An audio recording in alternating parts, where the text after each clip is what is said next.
Então, muito boa tarde a todos. Vamos dar início à palestra do professor Dr. João Manuel Nunes Piedade, que é professor auxiliar convidado do Instituto de Educação da Universidade de Lisboa, é membro da Unidade de Investigação e Desenvolvimento em Educação e Formação, é doutor em Educação na especialidade de Tecnologias de Informação e Comunicação na Educação, também pela Universidade de Lisboa, tem mestrado em Tecnologias e Metodologias em E-Learning pela Universidade de Lisboa e licenciado em Biotática e em Engenharia Informática pelo Instituto Politécnico da Guarda. Então, é um prazer tê-lo aqui no nosso evento, uma satisfação para falar de uma temática que para nós é muito importante também, que está muito em voga aqui no Brasil, que é a questão também da robótica, entre outros temas que ele vai abordar aí na sua fala. Então, seja muito bem-vindo. A palavra é sua, professor. Muito obrigado. Vou só partilhar aqui convosco.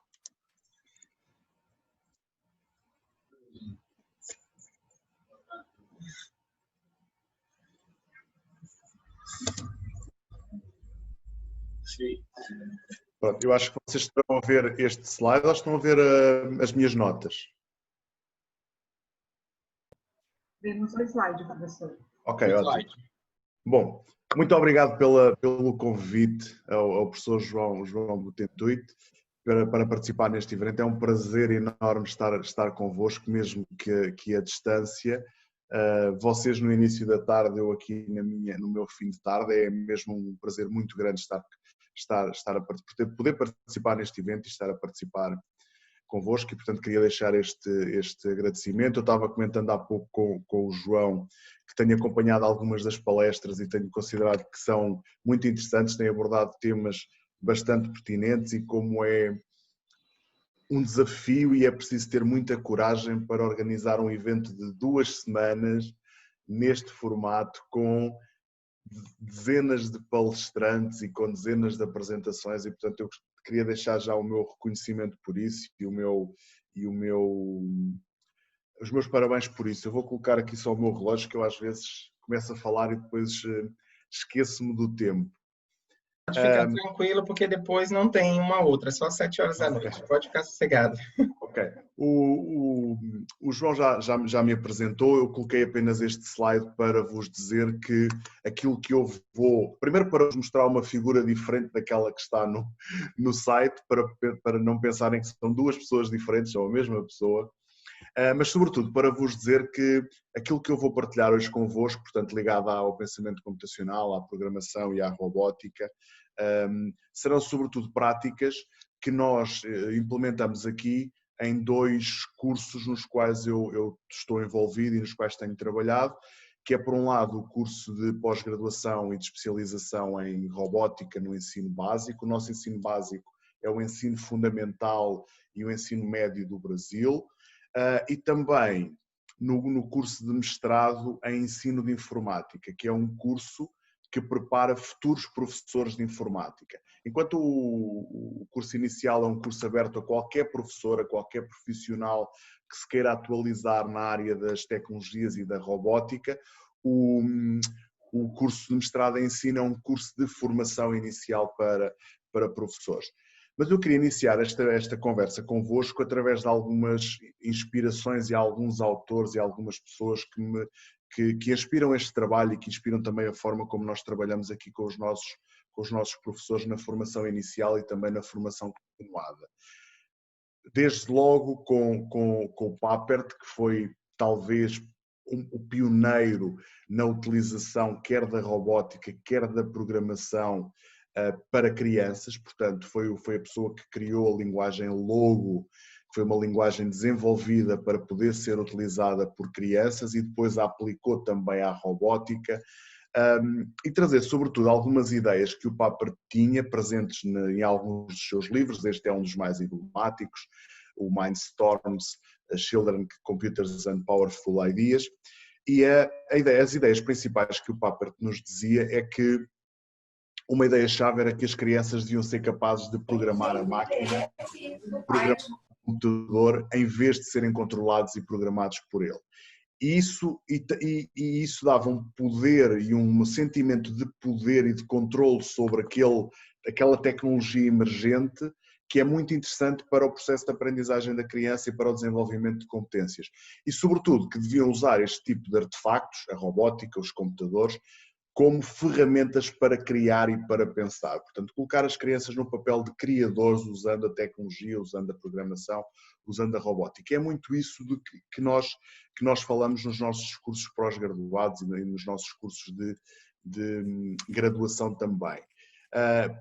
Uma ideia também de que a programação não significa mais nem menos do que comunicar com o computador usando uma linguagem que tanto o computador como o aluno ou como o humano conseguem compreender.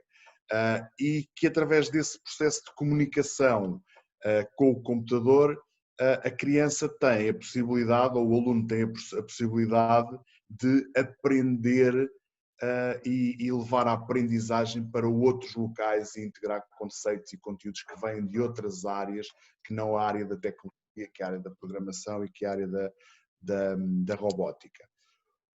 Uma outra inspiração que eu resolvi trazer para esta conversa também foi das pessoas que trabalhou com o Papert, o Resnick, que foi um dos criadores do Scratch, aquela linguagem de programação por blocos que muitos de nós conhecem, e trouxe o Resnick não apenas pela dimensão da programação, digamos assim, mas sobretudo pela dimensão da criatividade. Este é um livro que ele acabou de lançar há pouco tempo no Brasil, que é uma tradução do livro original de 2017, e eu achei interessante trazê-lo, sobretudo por esta ideia de que no livro ele descreve muito bem que nem toda a gente reconhece o valor e a importância da criatividade e do pensamento criativo, do pensamento crítico. Em parte porque não há um consenso sobre o que é que significa ser criativo. E o que o Resnick nos diz no próprio livro é que, através do diálogo com diversas pessoas e através da análise que ele faz de estudos e de conversas com alguns especialistas, conseguiu identificar um conjunto de mal-entendidos sobre a questão da criatividade. Ele elencou os 4 principais. O primeiro que é um mal-entendido que diz respeito a que a criatividade é sobre expressão artística, portanto é uma coisa das artes. Um outro também é que apenas uma parte muito pequena da população é criativa, e um terceiro que a criatividade normalmente surge como uns momentos de flash e que surge quase inesperadamente, esquecendo-se que a criatividade ou o produto criativo resulta de um processo todo e de muito trabalho e de muito envolvimento. E por último, talvez aquele mais forte, que é que não se pode ensinar a criatividade. E isso liga-se a uma outra inspiração, que é a inspiração que nos traz, ou as ideias que nos trouxe o Ken Robinson, sobre a ideia de se de facto as escolas, em vez de promoverem a criatividade, a própria forma como as escolas se organizam, com um conjunto de disciplinas, atribuindo mais importância a uma do que outras, não está também a limitar aquilo que é o desenvolvimento da criatividade por parte dos alunos. Porque desde logo, como está citado aqui na imagem, nós não somos todos criativos, porque se nós pensarmos nas crianças na educação infantil, qualquer criança é criativa. O que acontece é que depois, à medida que vamos avançando no percurso escolar, as atividades às quais nós vamos expondo as crianças vão torná-las menos criativas e mais individualistas e mais estruturadas, digamos assim. E, portanto, esta era uma outra inspiração que eu vos queria deixar. Depois, uma ligada à questão das ciências da computação, da Jeanette Wing, que foi talvez a pessoa que tenha definido, ou foi a pessoa que definiu o conceito de pensamento computacional, embora ele possa ser relacionado e trazido nos trabalhos do Papert nos anos 80, foi já em 2006 que a Jeanette Wing nos definiu o conceito de pensamento computacional, e ela diz claramente que as ciências da computação não é apenas programação. pensar como um cientista da computação significa mais do que estar capaz de desenvolver um programa de computador. Implica, sobretudo, um processo de pensamento que envolva diversos níveis de abstração. E, portanto, é sobretudo um processo de resolução de problemas, de decomposição de problemas, de abstração, que nos leva a produzir soluções mais criativas e soluções para os problemas que eventualmente colocamos aos nossos alunos. A última inspiração vem da dimensão mais pedagógica e, portanto, através de um conjunto de estudiosos da pedagogia e da psicologia, que nos trazem a ideia da aprendizagem como algo que é emergente, que é socialmente construído, que deve ser significativo, autêntico e contextualizado. E podia acrescentar outros estudiosos, outras imagens a este meu slide que corroboram esta ideia de que da aprendizagem ser significativa, autêntica, contextualizada, adaptada aos contextos e às vivências das próprias crianças e como isso é importante para promover o desenvolvimento de diversos tipos de competências e a aquisição de diversos tipos de conteúdos. Terminando esta primeira parte das ideias emergentes ou das inspirações. Vem cá, né? Fica tirando uns print bem aqui para mim. A apresentação que eu vos organizei-a nestas áreas que no fundo não são áreas isoladas, são áreas que se complementam umas às outras. A ideia do pensamento computacional, a ideia da iniciação à programação, a aprendizagem da programação por crianças em idade escolar mais precoce, portanto, nos anos iniciais do fundamental até mesmo na educação infantil e depois no ensino fundamental e no ensino médio também. A ideia da robótica educativa, das tecnologias digitais e também do desenvolvimento de um conjunto de atividades desligadas, atividades sem tecnologia, que possam ser promotoras do desenvolvimento do pensamento computacional. Mas antes disso, implica, ou é importante que nós tentarmos perceber ou tentarmos clarificar de que é que falamos quando falamos de pensamento computacional. Do que é que estamos a falar? Então eu trouxe aqui 3 ou 4 ideias de alguns autores nos quais que desde logo a Janet Wing, que foi quem definiu de uma forma mais forte o conceito e que apresentou o conceito como uma capacidade de pensamento analítico fundamental e que é para todos e não apenas para os cientistas da computação ou da informática. Isto é uma constatação muito importante, é a ideia de que o desenvolvimento de competências de pensamento computacional deve ser para todos e não apenas para as áreas mais científicas, tecnológicas e mais estruturadas, como por exemplo a informática. O Miguel Zapata Roche diz-nos que atualmente é uma nova literacia digital, portanto acrescenta a ideia do pensamento computacional à literacia digital. O Resnick e a Karen Brennan definem o pensamento computacional como um conjunto de competências que incluem a decomposição, a resolução de problemas, a abstração, o pensamento crítico e o reconhecimento de padrões. Portanto, é a primeira definição que nos traz aqui um conjunto de dimensões do pensamento computacional. A Marina Berce diz-nos também que os conceitos fundamentais de pensamento computacional e da programação devem reforçar não só o domínio da computação, mas também os conceitos-chave de outros domínios de aprendizagem, como seja a leitura, a escrita, a matemática, as ciências, a música, e podia incluir aqui quase todas as áreas curriculares e disciplinares e também tudo o que vai para lá daquilo que é o currículo formal dos alunos na escola. A literatura apresenta diversas dimensões de pensamento computacional. Estas 5 que estão aqui são aquelas que aparecem quase em todos os estudos, em todas as análises. Portanto, a ideia de que há uma dimensão de identificação e de composição de problema. Portanto, para resolver um determinado problema, nós devemos pensar sobre o como, o quê e como é que vamos fazer. Dividindo o problema em partes mais pequenas pode tornar mais fácil a sua compreensão. A abstração ligada à capacidade de identificar as características essenciais, eliminando aquilo que são informações acessórias ou desnecessárias para a resolução de um determinado problema. O reconhecimento de padrões através da identificação de características que podem ser generalizadas. o desenho de algoritmos, que representa no fundo a estrutura, a sequência de instruções ou de ações para resolver um problema, e depois uma dimensão importante de teste, análise e perceber se a solução responde ao problema ou se temos que voltar a equacionar o problema, voltar a repetir todo este ciclo. Serão as principais dimensões que surgem associadas.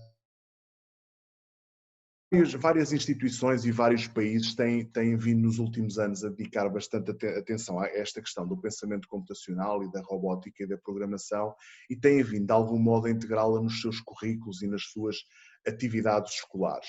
Este era um trabalho já de 2016, onde fazia a representação em termos europeus da introdução do pensamento computacional na educação básica ou na escolaridade obrigatória, e onde nós vemos as diferentes dinâmicas de introdução do pensamento computacional.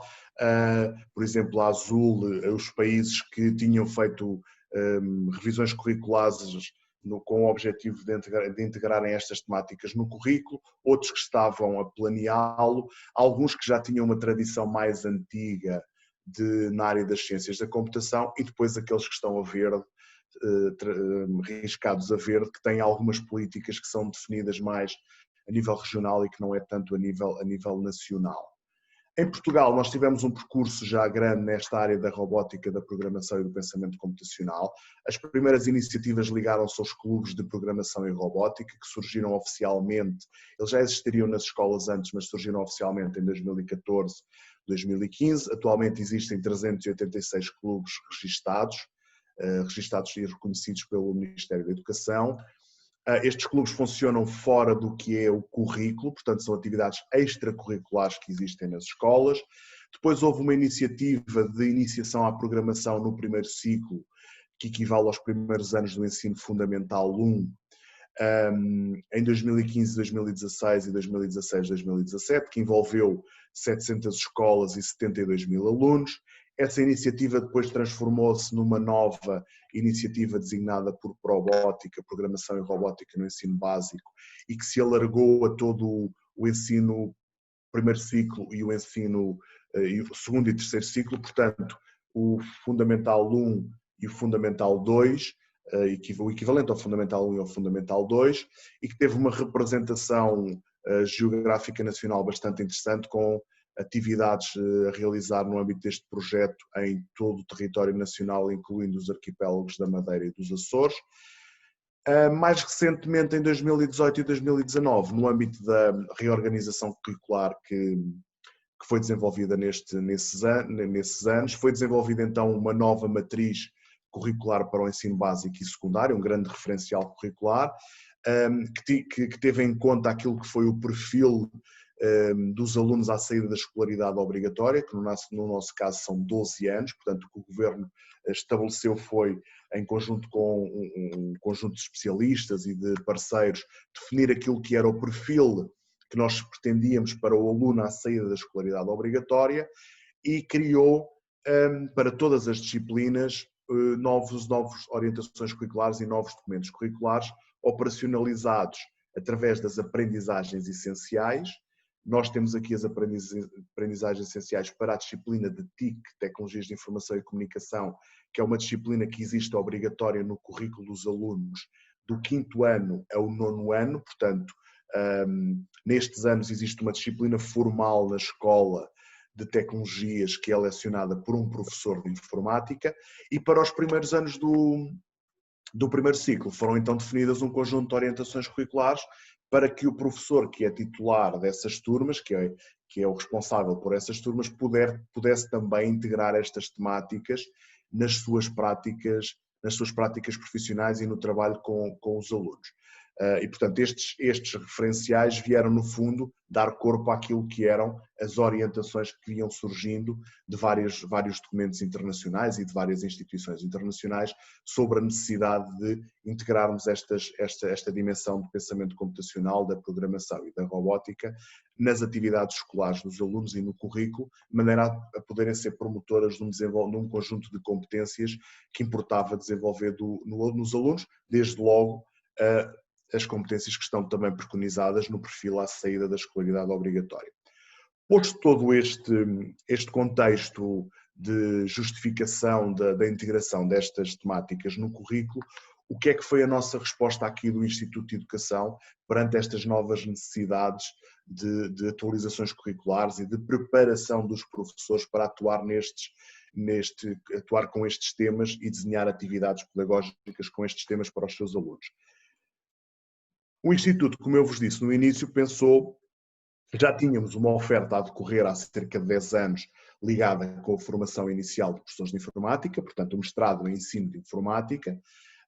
Em Portugal é obrigatório frequentar um curso de formação inicial de professores para poder ser professor nas escolas públicas e privadas também, e portanto nós já tínhamos esse mestrado em ensino de informática a funcionar, mas sentimos a necessidade de criar um curso de especialização na área das tecnologias e da robótica na educação básica que pudesse ser aberto a qualquer professor que quisesse especializar-se, que quisesse capacitar-se para poder integrar também estes temas dentro daquilo que são as suas atividades pedagógicas, na matemática, no português, nas línguas, no primeiro ciclo. O curso de especialização funciona em 2 semestres, portanto tem a duração de 1 ano, não atribui grau, é um curso de especialização. O mestrado em ensino de informática tem uma organização de 2 anos e no final atribui um grau de mestre em ensino. É uma estrutura que tem 4 grandes dimensões de formação para os alunos. Uma área de formação em educação geral, onde os alunos trabalham questões ligadas à educação, história da educação, psicologia, questões da aprendizagem.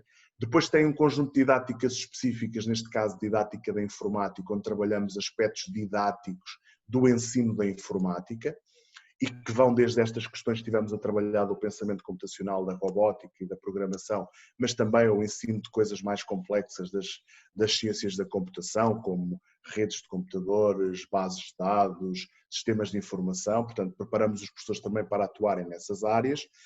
Tem uma formação na área de docência, portanto um conjunto de disciplinas que os professores frequentam na área científica de informática, e depois tem um conjunto de unidades curriculares de iniciação à prática profissional, que são o espaço onde os professores desenham e planificam atividades que depois vão implementar nas escolas com os alunos. Portanto, é onde nós preparamos e permitimos que os nossos futuros professores ganhem um repertório metodológico que lhes permita depois desenhar atividades e implementá-las nas escolas com os alunos. No fundo, é um estágio que os professores realizam nas escolas com crianças em turmas reais, em atividades pedagógicas em turmas reais, digamos assim. Na disciplina de didática de informática é onde nós trabalhamos todos estes temas que eu vos trago aqui. E, portanto, as experiências que eu vou mostrar mais à frente, foram desenvolvidas nesta disciplina em particular e também no curso pós-graduado que eu vos vou falar de seguida. Portanto, nesta disciplina nós trabalhamos a questão das tecnologias de informação e comunicação, trabalhamos as questões do pensamento computacional, trabalhamos a algoritmia e a programação também, exploramos ambientes de programação para crianças e ainda temos uma dinâmica de exploração também de robôs e usar a robótica educativa como uma estratégia para desenvolver competências de pensamento computacional. Em relação ao curso de especialização, ele está organizado nestas disciplinas que estão aqui mapeadas, portanto, Robótica Educativa 1, Robótica Educativa 2, Habitats Digitais para Crianças, Criação com Inovação com Tecnologias Digitais 1 e 2, Estratégias e Práticas Pedagógicas Inovadoras com recurso a metodologias ativas, etc. E depois as unidades curriculares de projeto, que no fundo é onde os alunos desenvolvem projetos que depois implementam nas escolas na área da robótica, do pensamento computacional, da programação, mas também da utilização de outro tipo de ferramentas e de outro tipo de estratégias digitais, digamos assim. E, portanto, estas unidades curriculares cobrem desde a programação de robôs, de drones, de placas programáveis, cobrem as questões da aprendizagem com tecnologias, com as perspectivas construcionistas, com a interação pessoa-tecnologia, analisam os novos habitats digitais dos alunos, trazem a ideia da implementação e do design de atividades de aprendizagem com diversas tecnologias digitais, a questão da avaliação e da monitorização de atividades também de ensino com recurso às tecnologias, trazem aquela dimensão muito importante que permite sustentar os projetos, que é a questão da aprendizagem ativa e das estratégias pedagógicas mais inovadoras, e aqui trabalhamos com aprendizagem baseada em projetos, em problemas, em desafios, questão da gamificação, aprendizagem invertida, o desenho de cenários de aprendizagem, portanto são tudo um conjunto de práticas que nós trabalhamos numa perspectiva teórica no início com os alunos e depois prática nos projetos que eles desenvolvem e que eu vos vou mostrar depois um pouco mais à frente. Como eu referi há pouco, a nossa forma de trabalho foca-se muito no desenvolvimento de projetos e de cenários de aprendizagem. Portanto, nós desafiamos os alunos, os futuros professores e os professores em formação a idealizarem cenários de aprendizagem que depois possam implementar nas suas escolas com os seus alunos. Aqui é um exemplo de algumas atividades que foram planeadas pelos professores no âmbito da formação ou dos cursos de formação e depois foram implementadas com alunos em contexto escolar ou em contexto extraescolar. Suportamos estas opções metodológicas suportamos estas opções didáticas em metodologias ativas, como a aprendizagem baseada em projetos, a aprendizagem baseada em problemas. Achamos e usamos por vezes esta forma que eu acho inspiradora de trabalhar, que é nós pensarmos numa questão, num problema, imaginarmos e pesquisarmos sobre esse mesmo problema, planificarmos, criarmos uma proposta de solução, testar, partilhar com outros, discutir com outros, voltar a testar, voltar a imaginar, voltar a construir e, portanto, a ideia de que a resolução de um problema pode dar origem a novas situações, a novos problemas, portanto, nesta ideia de espiral construtiva e colaborativa é uma prática didática que também recorremos com alguma natureza e que eu acho que é interessante para o trabalho que se faz com os alunos, porque parte-se de um problema, de uma questão que pode ser identificada pelos próprios alunos nos seus próprios contextos e depois imagina-se e discute-se e pesquisa-se aquilo que podem vir a ser, testa-se, partilha-se, discute-se e volta-se novamente a reformular, se for esse o caso, e a aprendizagem que é feita à volta deste formato e deste método faz com que os alunos, por um lado, apliquem aquilo que já sabem, os conhecimentos que já sabem, que já adquiriram, e por outro, percebam os conhecimentos que têm que adquirir para ajudar a resolver esse problema. Isso torna a aprendizagem mais rica e mais significativa e mais contextualizada, como eu falava no início. Mas depois recorremos também a outros tipos de estratégias, dependendo das atividades que desenvolvemos, como aquela estratégia clássica para passar do concreto para o abstrato, usar ali um intermédio pictorial, estratégias de pair programming, quando estamos a trabalhar a questão da programação, envolver os alunos na resolução dos problemas e na discussão das dúvidas e das questões que estão a ter, por exemplo, usando este método de estou com um problema, testo de novo ou tento de novo, pergunto a um colega, procuro informação e só no final confronto o professor e pergunto ao professor, desenvolver estratégias de autorregulação, portanto são tudo preocupações nossas em termos metodológicos e didáticos, de trabalhar estas questões com os nossos professores, de maneira a que depois eles possam, nas suas próprias escolas, replicar este tipo de atividades e de estratégias com os seus alunos, porque acreditamos que, de facto, elas podem ter um impacto naquilo que é a própria aprendizagem. Tentando trazer-vos agora aqui alguns exemplos concretos daquilo que têm sido alguns dos projetos que temos desenvolvido com os alunos. Como eu vos disse há pouco, nós começamos por trabalhar uma perspectiva de atividades offline, atividades desligadas.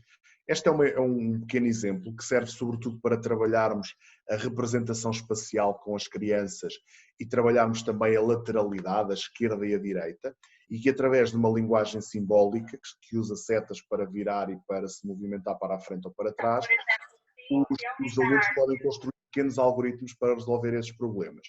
Mas depois podemos também usar alguns exemplos bastante interessantes ligados às formas de ordenação e às redes de ordenação para criar algoritmos de ordenação, em que podemos ter, por exemplo, coisas simples como ordenar coisas do dia a dia, como livros, porque é que os livros estão organizados daquela forma na estante, qual é que é o critério de ordenação que está ali subjacente, ordenar uma sequência de números fazendo comparações entre eles e decidindo se o maior segue pela esquerda ou se o maior segue pela direita, e no topo, nas bolinhas verdes, teremos uma ordenação crescente ou uma ordenação decrescente, que é o exemplo que também está aqui na figura do lado direito, em que as próprias crianças estão a fazer as comparações e depois seguem para a esquerda ou para a direita, consoante o critério que definiram, se o maior segue pela direita ou se o maior segue pela esquerda.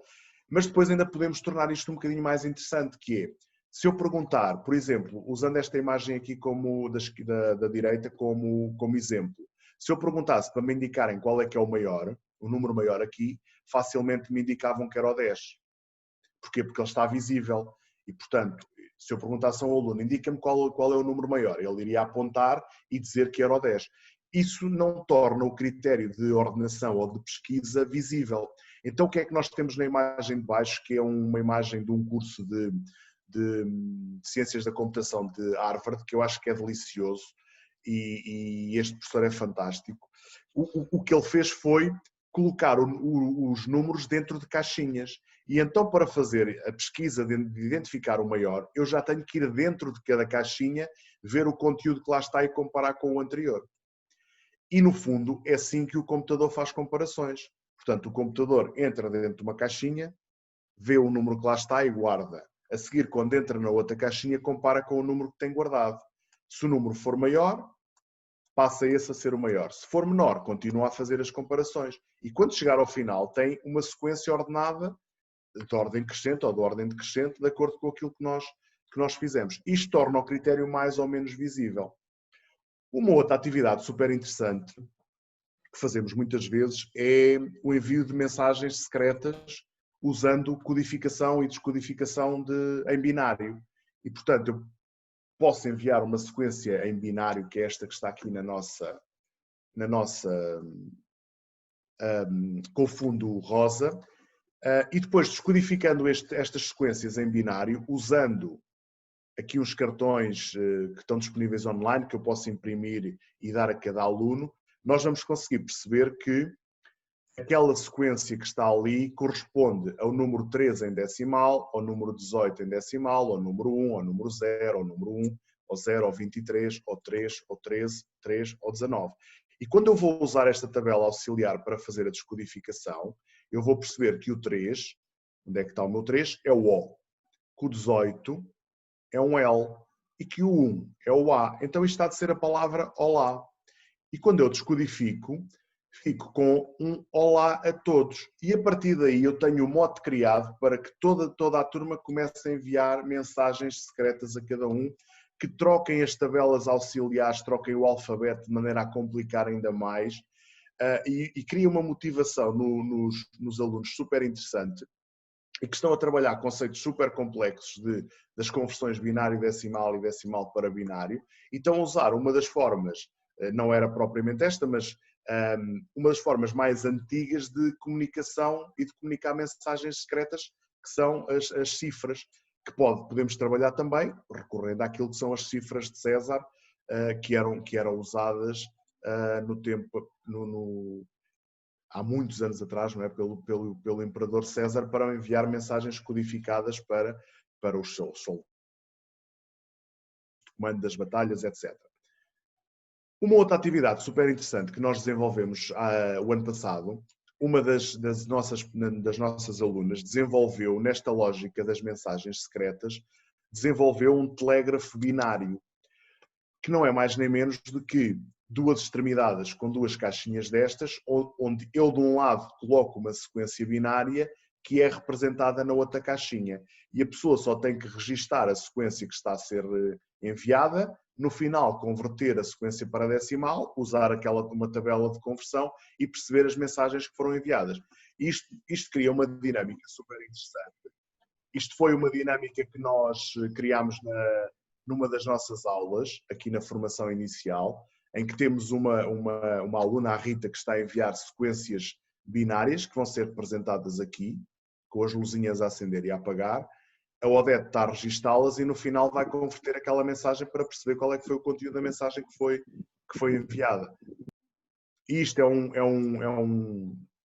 uma atividade que a Joana, que é uma das nossas alunas, desenvolve com os alunos no primeiro ciclo, portanto, nos primeiros anos do ensino fundamental e também na educação infantil, e que tem um impacto extremamente interessante nos próprios alunos, e que eles gostam imenso e que acham sempre muita graça e muito interesse.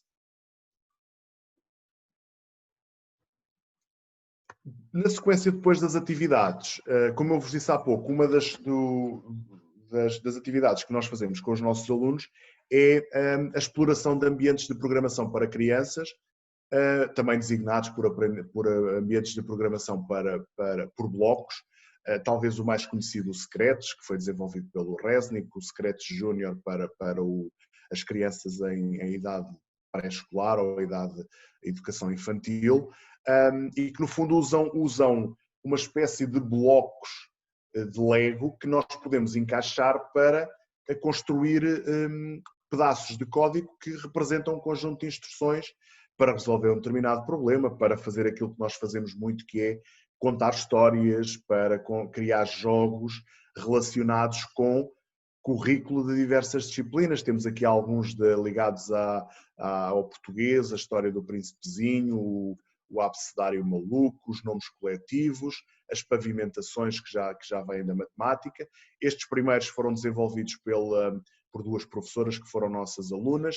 Estes dois últimos foram desenvolvidos por alunos dessas professoras, portanto, depois implementado nas escolas com os próprios alunos, em que eles próprios criaram as personagens e criaram os objetos que fazem parte do jogo. E, portanto, a lógica de criar histórias e criar jogos com secretos. Temos aqui vários exemplos de jogos, um jogo sobre o Príncipezinho também, e depois um conjunto de jogos sobre outras atividades que cruzam. Por exemplo, este aqui, a ideia era salvar animais que estavam perdidos no oceano. Este aqui era o jogo dos planetas com o sistema solar. Portanto, temos várias possibilidades. Após nós trabalharmos as ideias iniciais com atividades offline e depois os professores tomarem contacto com aquilo que são os ambientes de programação para crianças, trabalhamos a questão da robótica, porque sobretudo a robótica é programada, a maioria dos robôs, usando estes ambientes de programação visual ou por blocos que vos falei há pouco. Temos aqui um exemplo de um conjunto de instruções aqui no cantinho, mas porque a robótica pode ser uma excelente estratégia para tornar visível e contextualizado e palpável aquilo que são as ações programadas pelos alunos e aquilo que são os problemas que os alunos estão a desenvolver. E temos feito projetos bastante interessantes nesta área, ou melhor, os nossos alunos têm desenvolvido projetos bastante interessantes nesta área, e eu tenho agora aqui vários exemplos para vos mostrarem.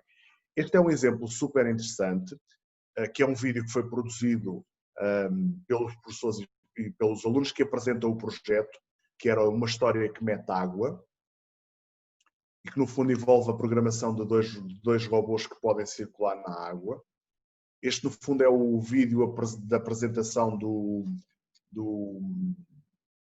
da atividade desenvolvida, depois já vamos particularizar cada um deles.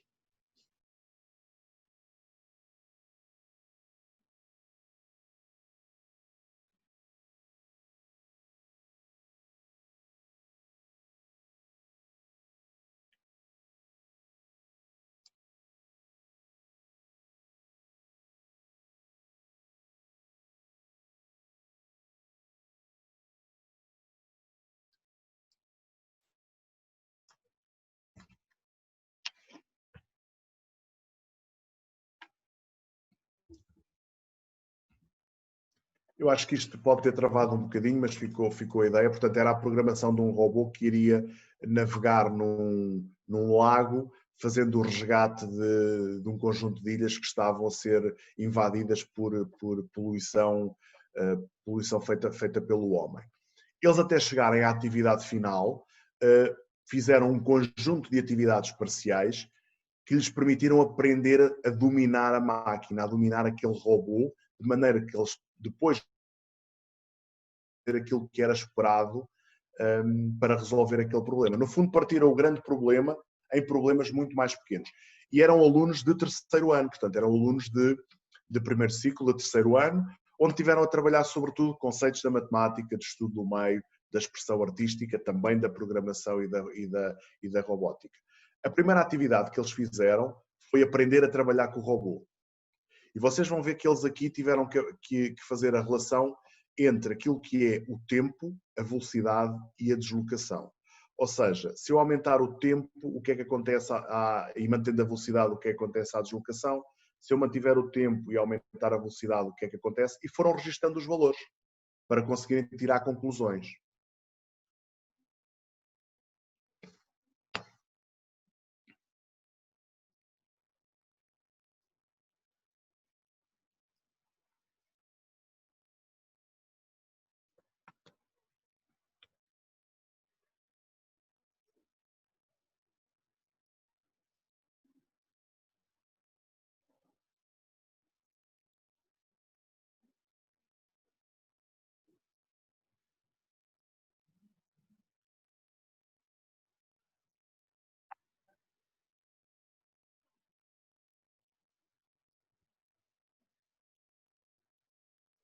Agora começaram a entrar com a matemática e a duplicar, a triplicar e quadruplicar a velocidade e perceber o que é que acontece.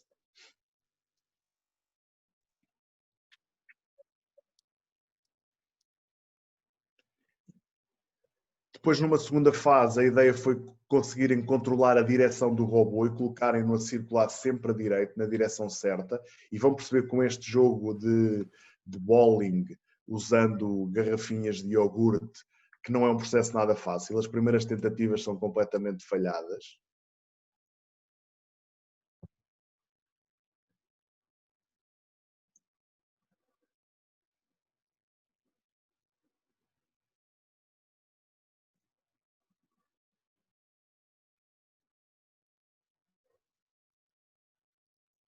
Mas esta ideia de irem tentando e perceberem de imediato o resultado das ações, discutirem aquilo que têm que melhorar, aquilo que está a acontecer, leva a que consigam chegar a uma solução. E vão começar a acertar e vão conseguir chegar a um ponto em que vão derrubar todas aquelas garrafinhas que é preciso derrubar.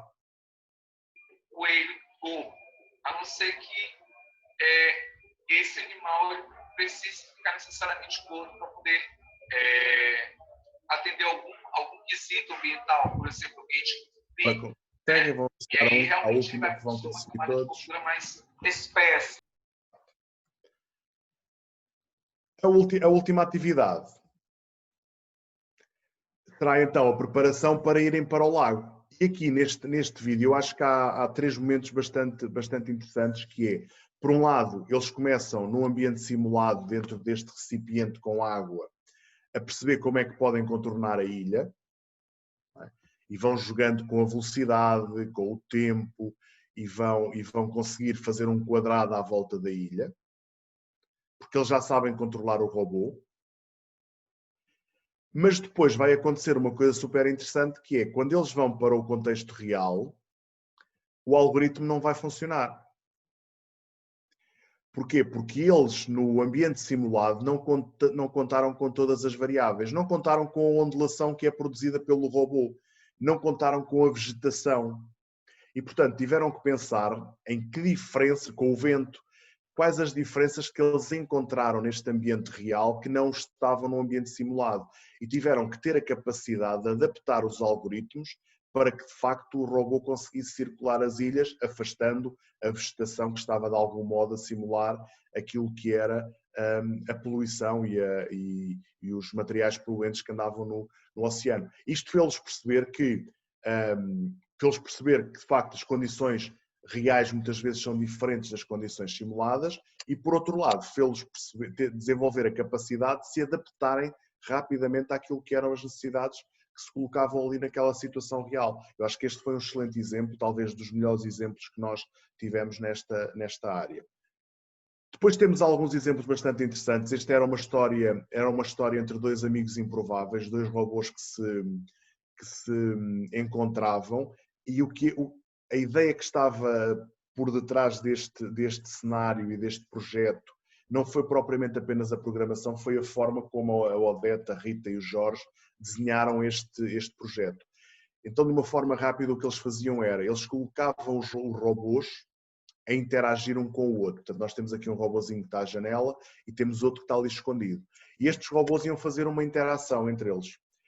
E o que eles pediam aos alunos, que eram alunos de 5º ano, era que escrevessem uma história que representasse aquilo que eles visualizaram na representação dos robôs. Portanto, eles tinham que escrever uma história sobre aquilo que estavam a vivenciar da visualização daquele teatro robótico.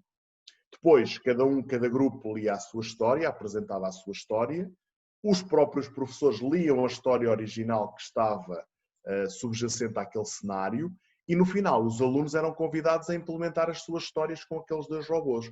E, portanto, era uma mundo, em vez de eles pegarem numa história e programarem os robôs para implementar aquela história, eles viam os robôs a atuar e tentavam descodificar e tentavam criar uma história mediante aquilo que estavam a ver. E foi um processo super interessante e super criativo que estas três colegas, 3 professoras tiveram na altura. Um outro cenário super interessante foi este cenário da floresta inteligente.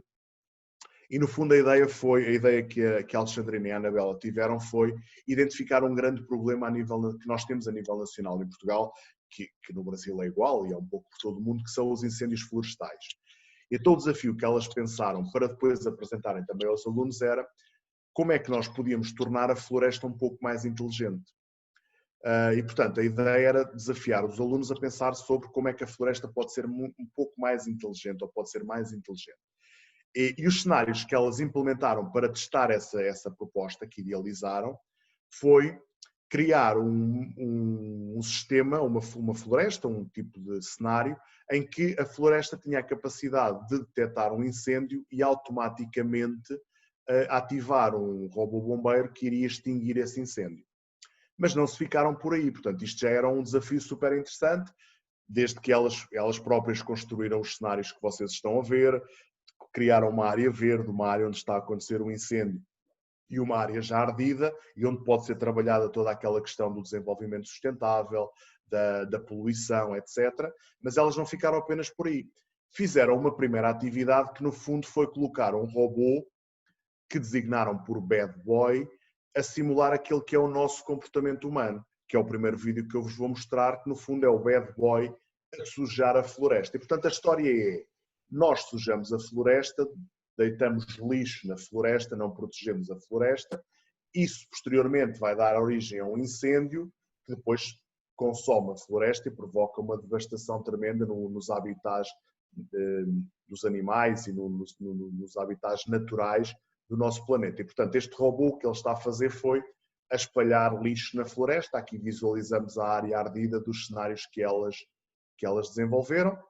Entretanto, o que acontece é que acontece um incêndio, que é simulado aqui por uma velinha que está aqui neste ponto, e automaticamente é ativado um sistema, um carro de bombeiros que vai à procura do incêndio e fazer a extinção ou apagar o próprio incêndio. E vocês vão ver o que é que vai acontecer.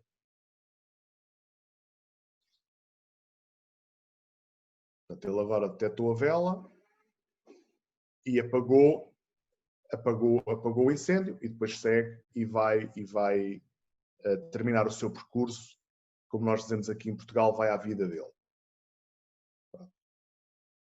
Antes de passar para este, há aqui um pormenor neste cenário do incêndio que é interessante e que quando elas fossem implementar isto com os alunos na escola, ou mostrar esta solução aos alunos, eu acho que eles automaticamente detectavam esse problema e iriam questioná-lo, que é: então, mas nós apagamos um incêndio soprando sobre ele? Portanto, se vocês repararem, o robô usava uma ventoinha, usava vento para apagar a vela. E, portanto, este era logo o primeiro problema que dava origem logo a uma nova tentativa de encontrar outra solução, que é: eu não posso extinguir um incêndio apagando, soprando para esse mesmo incêndio, porque não, o risco estou a aumentá-lo e não a extingui-lo. Então tínhamos logo um problema. Podíamos ter logo dar origem a outro que é, bem, mas da forma como vocês têm o vosso algoritmo e o vosso cenário, se eu mudar o incêndio de sítio, portanto, se aquela vela que está aqui, que simulava a chama, que simulava o incêndio, se for para outro sítio, o robô já não tem capacidade de a detectar. Então, que alterações é que eu tenho que fazer no robô e que alterações é que eu tenho que fazer no algoritmo, no programa, para que possa depois responder àquele problema? E, portanto, os problemas podem nunca estar resolvidos e estão sempre a origem a novas ideias, a novas soluções mais criativas. E isso faz com que, de facto, os alunos se envolvam e considerem que as suas ideias têm importância para aquilo que é o seu processo de aprendizagem. Este é outro exemplo de um cenário com robôs, em que, no fundo, o que ele faz é simular o sistema de evacuação de emergência de um edifício. E o que está a acontecer é que há um dos robôs que é o responsável por fazer os outros saírem, e se vocês repararem, o robô de trás está a seguir o da frente e está a segui-lo pelo som. Okay? E, portanto, esse robô vai conseguir fazer com que os outros saiam do edifício no caso de haver uma emergência. Esta planta que está aqui no chão é uma planta daqui do Instituto de Educação, portanto é uma planta real, e o que o Almarindo e o António desenharam foi uma atividade para alunos de 7º ano, em que, para além de trabalharem a questão da evacuação de emergência, das normas que se devem seguir quando há uma emergência na escola e é preciso que toda a gente saia, eles criaram uma representação robótica de como é que isso pode ser feito. Ou seja, há um robô, que é o chefe de fila, que é responsável por levar todos os outros para um ponto de segurança. E, portanto, foi mais um cenário super interessante de desenvolvimento de desenvolvimento de pensamento computacional, de programação, usando a robótica. O último vídeo que eu vos trouxe não é propriamente ligado à robótica e eu tenho pena que vocês não consigam ouvir o som deste vídeo porque a música é muito interessante, mas foi um cenário também desenvolvido o ano passado por um conjunto de colegas para trabalhar com uma turma de 12º ano, portanto final do ensino secundário, na área da multimédia, e no fundo foi uma espécie para alertar as pessoas para o perigo de beber e conduzir. E o que elas fizeram foi uma animação deliciosa em stop motion, portanto com fotografias, usando Legos, que depois deu origem também a um conjunto de trabalhos nas escolas dos alunos trabalhos na escola com alunos com os quais elas trabalharam na área do stop motion. E eu estava a dizer que tenho pena de não ouvirem o som, porque a música é muito, muito interessante e muito adequada àquilo que é a interação que está a existir entre as personagens.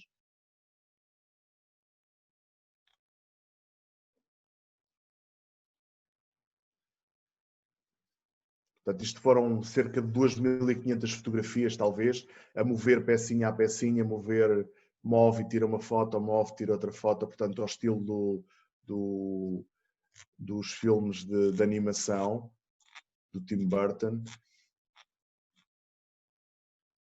Portanto, isto é o que acontece quando nós bebemos e conduzimos.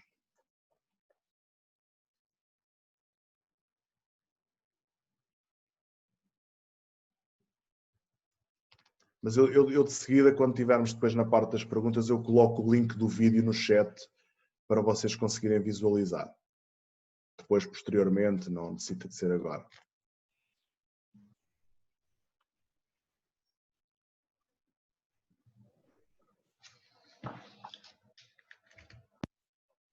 Isto é o final da música. Bom, para terminarmos mesmo, que competências é que se desenvolvem com este tipo de atividades ou que competências é que nós esperamos desenvolver primeiramente nos professores e depois numa segunda fase nos alunos quando estas atividades são implementadas nas escolas? Bom, desde logo algumas competências ligadas aos conceitos fundamentais de programação, portanto a algoritmia, as sequências, as operações de input e output, os operadores aritméticos, relacionais e lógicos, variáveis, constantes, listas, estruturas de decisão, etc., procedimentos e funções, a questão da sincronização e do paralelismo, que é muito difícil de às vezes explicar e trabalhar quando trabalhamos com alunos de cursos de programação e que com estes ambientes é muito fácil de perceber o que é o paralelismo, ou seja, instruções que estão a ocorrer ao mesmo tempo, e o que é a sincronização, que implica que haja comunicação entre blocos para umas ações darem origem a outras. Por exemplo, quando nós construímos uma história em que estamos a colocar as personagens em diálogo, por exemplo, usando os secretos, uma da decisão que nós temos que tomar logo é como é que nós vamos gerir as falas, ou seja, vamos definir as transições entre as falas das personagens baseadas no tempo, ou seja, eu falo 2 segundos, ou digo uma fala durante 2 segundos, a seguir passa para a personagem B, diz também durante 2 segundos, passa para a C, etc. Ou então uso uma estratégia baseada em mensagens, que é eu falo e quando termino de falar envio uma mensagem, a outra personagem quando recebe essa mensagem entra então em cena, faz as suas ações, torna a enviar uma mensagem que é apanhada por outra personagem. Portanto, esta sincronização que existe entre personagens numa história é um processo bastante interessante e que muitas vezes não é muito fácil de implementar em situações de ambientes de programação mais profissionais, etc. Depois o teste e o debugging também estão presentes.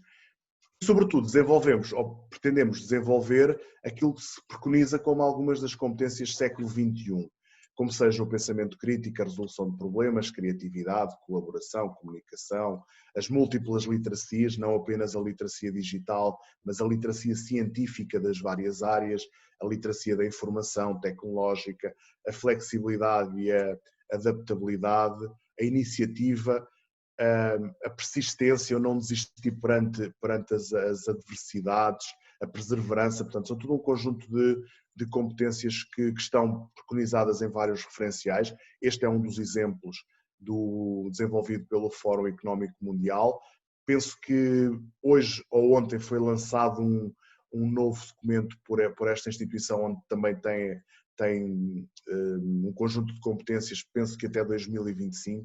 Eu não tive a oportunidade de ler o relatório por completo, por isso é que ele não está ainda aqui, mas se nós olharmos para este referencial, ele tem as competências de base ligadas às ciências e às competências científicas de cada área curricular e disciplinar, portanto, eles chamaram-lhe as literacias fundacionais ou fundamentais, como a literacia, a numeracia, a literacia científica, a literacia digital e tecnológica, financeira, cultural, cívica, etc.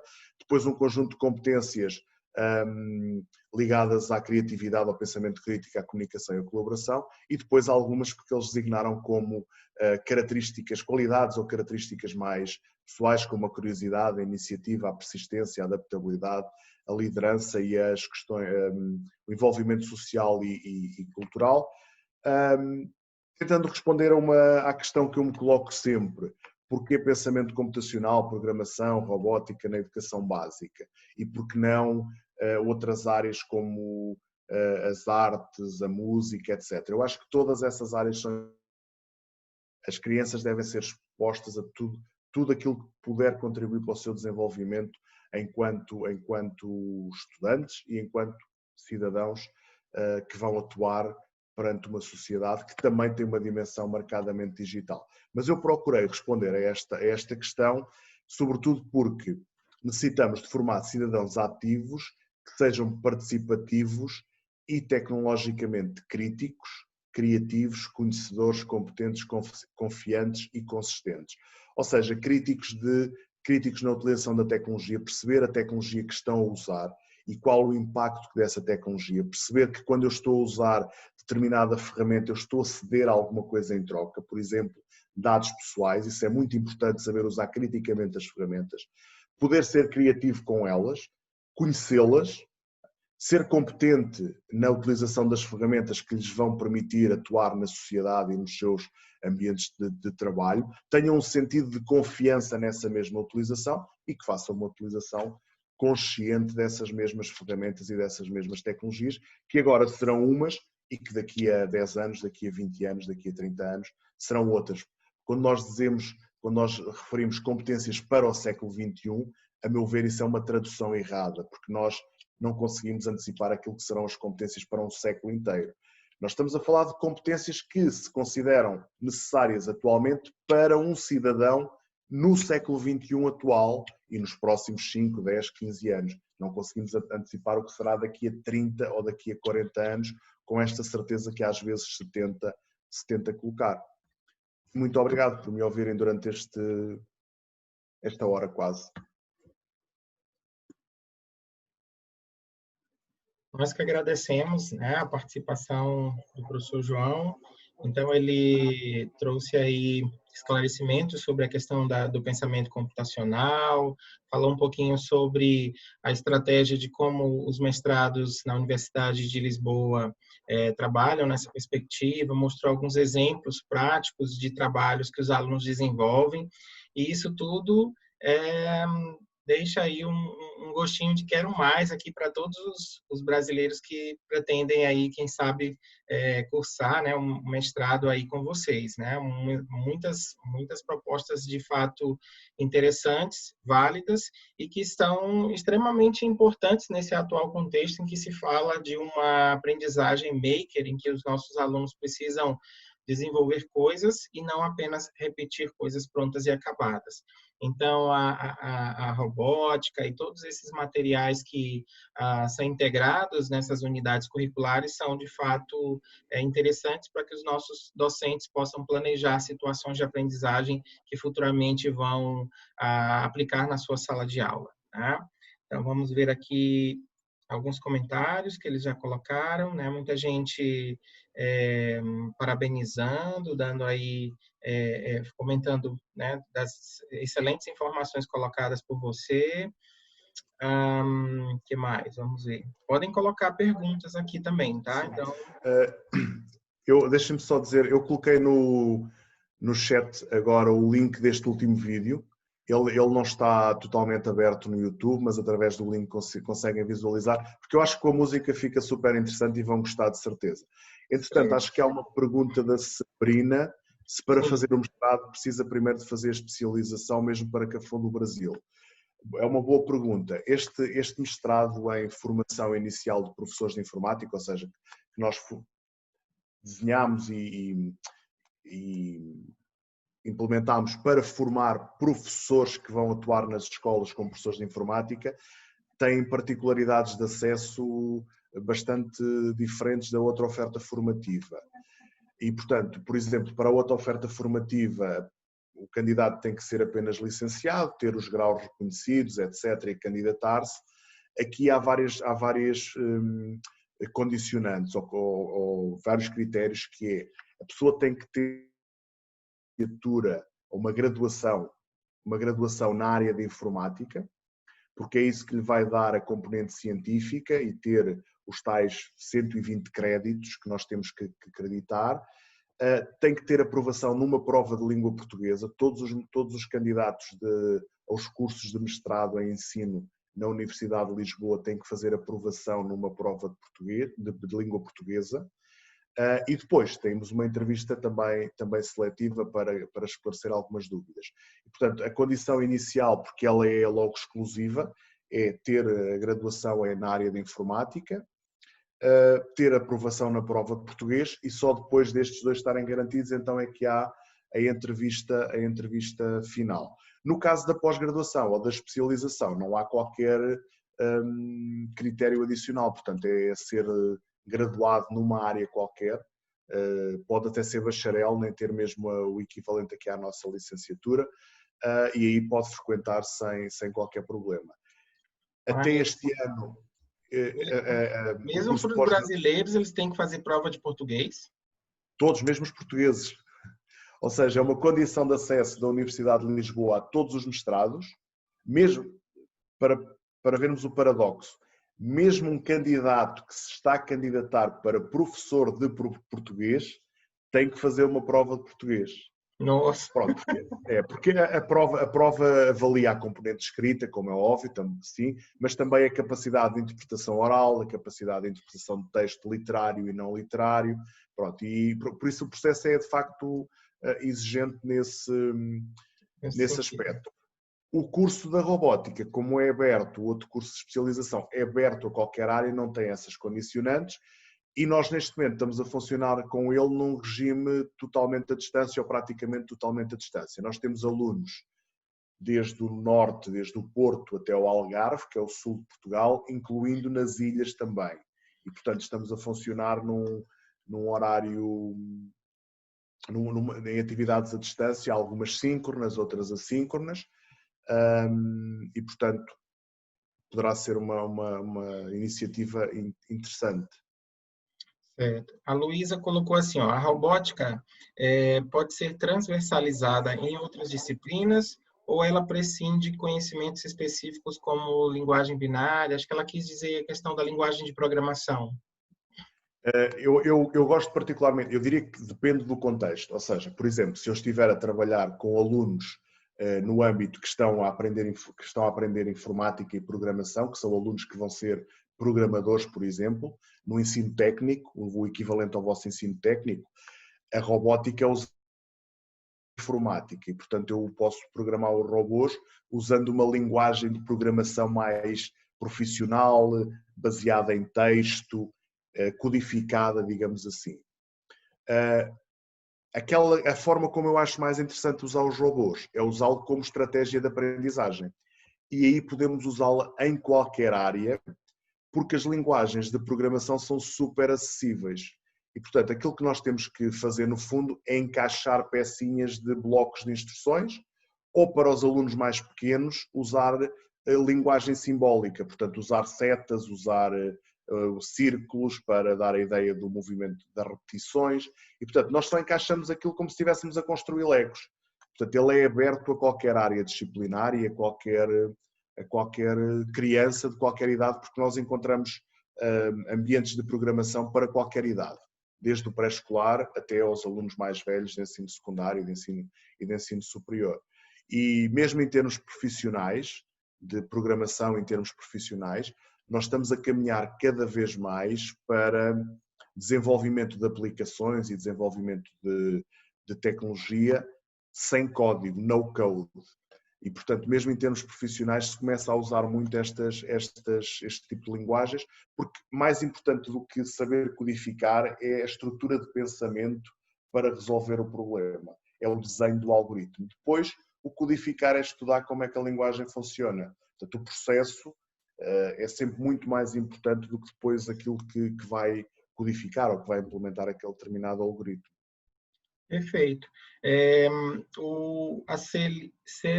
Acho que é Celine, ela perguntou quando sai o edital. Acho que costuma sair em maio, não é? Sim, nós lançamos candidaturas em abril, maio. Pronto, eu não consigo dizer se é em abril, se será ainda em maio, e elas decorrem normalmente até junho. Portanto, durante 2 meses fazem essa candidatura. Eu vou, de qualquer modo, deixar aqui o meu e-mail, vou escrever aqui no chat, e eventualmente, no início do próximo ano, a Celine, não é? Celine. A Celine, se quiser, contacta-me e nós podemos falar um bocadinho, até podemos marcar mesmo uma sessão desta natureza para discutirmos e percebermos se tem todas as condições, se não tem, se há algum problema. Eu diria que era importante, durante este tempo, tentar fazer algum tipo de reconhecimento do grau, pelo menos com a apostila de AIA e esses mecanismos todos que são depois necessários. Okay? O edital fica disponível no site do Instituto de Educação e, se entretanto quiser, pode ir lá pesquisar sobre a organização do curso, a estrutura do curso, etc., porque está tudo disponível. O bacana, pessoal, é que em Lisboa, e assim como nas outras universidades portuguesas, diferentemente do Brasil, que nós temos um mestrado em educação, e dentro desse mestrado nós temos as várias áreas, e tem assim 2 vagas para uma coisa, 2 vagas para outra, lá eles têm mestrados específicos, como, por exemplo, o mestrado em supervisão escolar com 20 vagas, o mestrado em tecnologias na educação com 20 vagas. Então, são mais oportunidades. No entanto, para se candidatar, é necessário aí observar lá o edital e que tem uma série de documentações que a gente precisa providenciar, como ter passaporte, ter o diploma apostilado. Então, lá no site tem todas as informações e tranquilamente você consegue correr atrás dessa documentação e concorrer. Tem a Universidade de Lisboa, assim como as outras portuguesas, está cheio de brasileiros estudando, né, buscando aperfeiçoamento. Então, um lugar excelente para estudar, com profissionais muito renomados, e eu recomendo, né? Gostei muito da experiência aí. Outro aspecto importante, quase todos os cursos, independentemente de serem estes nesta área ou outros, têm indicado quem é o coordenador. E, portanto, através do coordenador do curso, o e-mail, envia um e-mail e toda a gente presta informação sobre o curso, quando é que abre, se tem vaga, se não tem vaga. É muito fácil obter esse tipo de informação. Exatamente. Assim como eu fui para aí. Muito bom. Bem. Então, mais alguma pergunta, pessoal? Algum comentário? Não? Então, agradeço a participação, João. Muito bom, muito esclarecedor, né? Suas discussões. E agradeço aqui a participação no nosso simpósio. E até uma próxima oportunidade. Quem sabe nos encontramos aí em Lisboa, depois da pandemia. Foi muito bom estar convosco. E um bom resto de congresso e de seminário para vocês, tudo a correr bem, e principalmente tudo a correr bem em termos de saúde e dessas coisas mais importantes que temos, não é? Um abraço a todos, tá bom? Obrigado. Tudo de bom para você também. Sucesso aí e se cuide também. Até mais. Tchau, tchau.